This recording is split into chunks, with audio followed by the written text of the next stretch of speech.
बिस्मिल्लाहिर्रहमानिर्रहीम। तातारी सिपाहियों ने अपनी शिकारगाह में एक अजनबी को दाखिल होते देखा तो फौरन इसकी तरफ लपके और बोले, खबरदार, इन्हीं कदमों पे रुक जाओ। क्या तुम्हें नहीं मालूम इन इतराफ में दाखिल होना मना है? ये तातारी सरदार की शिकारगाह है। अजनबी ने जवाब दिया, मालूम नहीं था। इसे सरदार के सामने ले चलो, जो वो हुक्म देंगे करेंगे, एक ने कहा। सिपाही इस अजनबी को साथ लेकर तातारी सरदार के पास जा पहुंचे। इसे अजनबी के बारे में बताया कि इसने क्या गलती सरजद की है। तातारी सरदार इस वक्त अपने कुत्ते को गोश्त खिला रहा था। पता नहीं किस ख्याल में था कि अजनबी की तरफ देखकर बोला, तुम अच्छे या मेरा कुत्ता? अजनबी ने पुरसकून आवाज में जवाब दिया, अगर मैं ईमान की हालत में इस दुनिया से रुखसत हुआ तो मैं अच्छा, वरना ये कुत्ता मुझसे बेहतर है। जी दोस्तों, वीडियो अगर पसंद आ रही है तो शेयर, लाइक एंड सब्सक्राइब जरूर कीजिए। सरदार ये बात सुनकर चौंका, कुछ देर सोचता रहा, फिर बोला, इस वक्त मैं वली अहद हूँ।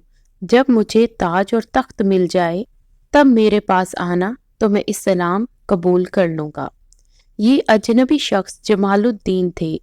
इनकी एक नज़र ने तातारी सरदार की काया पलट कर रख दी थी। शेख जमालुद्दीन के बादशाह बनने का कई बरस तक इंतज़ार करते रहे, लेकिन इसके बादशाह बनने का वक़्त न आया। यहाँ तक कि इनका आखिरी वक़्त आ पहुँचा। इन्होंने अपने बेटे को बुलाकर वसीयत की, अमीर तैमूर तुगलक जब बादशाह बने तो तुम इसके पास जाना और इसको अपना वादा याद दिलाना। ये वसीयत करके शेख जमालुद्दीन इंतकाल कर गए।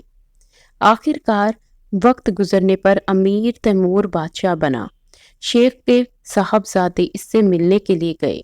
किसी ने इन्हें बादशाह तक न जाने दिया।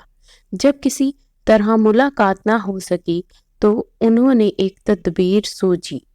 उन्होंने अमीर के महल के करीब खड़े होकर बुलंद आवाज से फजर की अजान दी। अजान से अमीर की आंख खुली, बहुत गुस्सा हुआ, हुक्म दिया, नींद में खलल डालने वाले को पकड़ लाओ। इस तरह वो इनके सामने पहुंचने में कामयाब हो गया। अमीर ने ऐसा करने की वजह पूछी तो उन्होंने इसको उसका किया हुआ वादा याद दिलाया।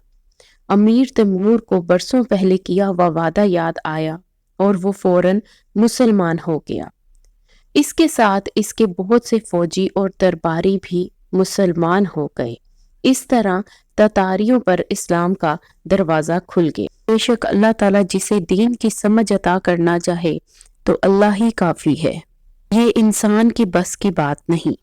कुछ उलमा ने शैतान के पैदा करने की एक हिकमत ये भी लिखी है कि अगर इंसान दुनिया में आता और शैतान ना होता और ये अपने नफ्स की वजह से बुराई करता तो फिर इसकी माफ़ी के इम्कानात ख़त्म हो जाते और कहा जाता कि इसने खुद बुराई की, इसलिए अब माफ़ी नहीं हो सकेगी।